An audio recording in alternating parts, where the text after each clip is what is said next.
And you use the space as well. You're using the walls on the space, which I thought, was that your idea? Is this something you've done in previous shows that you thought New Yorkers would dig? Yeah, I feel like I want to have an experience when I have a show that creates an experience for the person coming to see it that's a little less maybe mundane than just seeing like stuff on the wall. Like I like to incorporate painting on the wall, painting on the floor, whatever like making stuff that's sculptural and just kind of have the experience be memorable for people instead of something that they're expecting to see. The character that you're painting on the wall that the audience will see. What was the first time you drew this face or an aspect of this face? It's funny because it's weird. I just found a stack of old artwork in a storage unit that I have in where my parents used to live. I just went back and visited, and I found some drawings from like fifth and sixth grade, and they look pretty much the same. It's real weird, but they have a real similar aesthetic, and I think it was just my way of drawing the shadows and that kind of thing instead of the obvious features sometimes. So trying to understand positive and negative space and that kind of thing when I was young and getting it wrong. It's really no one. It's kind of just a little bit of everyone. I look at people a lot when I'm walking and when I'm on the street, and I really try to just incorporate little bits and pieces of all of us, and myself included. Um, it's kind of like a mirror in a way, holding it outward to what I see around me.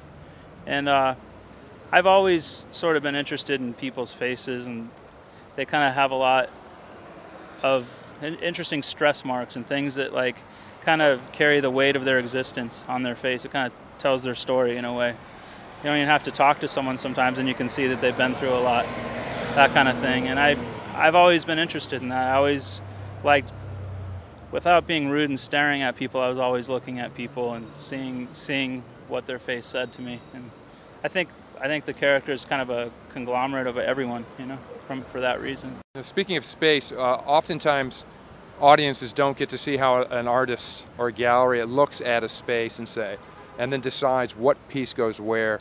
You were kind enough to let us in when you were hanging the show, which people will see.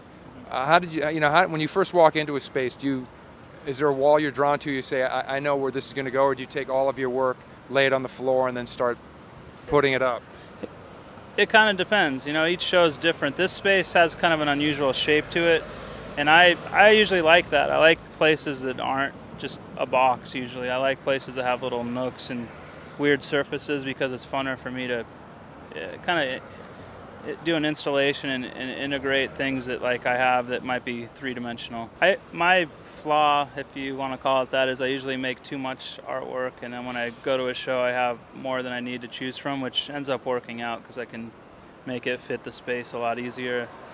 Makes it a little more stressful for me in the weeks leading up to it, but afterwards I can kind of relax. I finished this show 2 days early, which is something I've never done before. I usually am up to the last minute with a hammer at the opening, but for some reason I just made too much art this time, which I guess is a good thing. I try to do the editing at the last minute and just see what fits for each show and make enough work that can happen.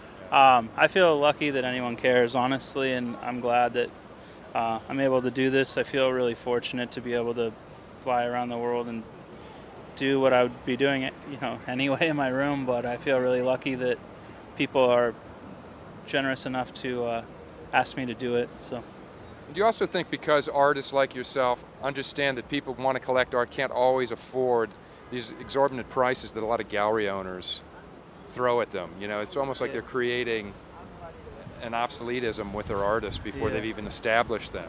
It's a tough thing. I think a lot of people go into a gallery and don't realize that the artist only gets half of what the amount is on the wall. So they think it's really expensive, but then oftentimes the artist is lucky to get half of it. So I understand why, people trying to make a living want to charge a lot, but I've kind of coming through the punk thing, I've always tried to make a range of work in smaller pieces that like I could afford, or one of my friends or my little brother or someone that I care about that might not necessarily be an art collector could come in, and if they were interested enough or cared enough about it, that they could maybe take a little something back with them.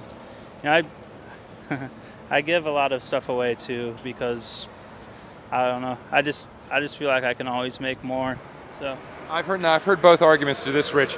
There's some artists who say, I loathe it when I have to sell something. It's an extension of me. And then there are other artists like, I don't have anything that I've ever done because I'm just selling it to make money. But I know I need to stay alive. What are your feelings on that? I guess I'm somewhere in the middle. Like I could just sit in my room and draw all day for myself, but I already know what that feels like. And I guess for me, like the whole point of doing any of it is to get it out into the world and share with people what you're thinking about and give them an opportunity to think at least about where you're coming from with it. And I can understand certain attachments. Maybe it's like the first time you did something, it's a little harder to get rid of or whatnot, or maybe there's some nostalgia involved with it. But I personally think the point of making art is to share it, and otherwise no one's going to ever know about it if you keep it under your bed or put it in the closet, that kind of things. And finally, what would you like people to walk away with from a Rich Jacobs show?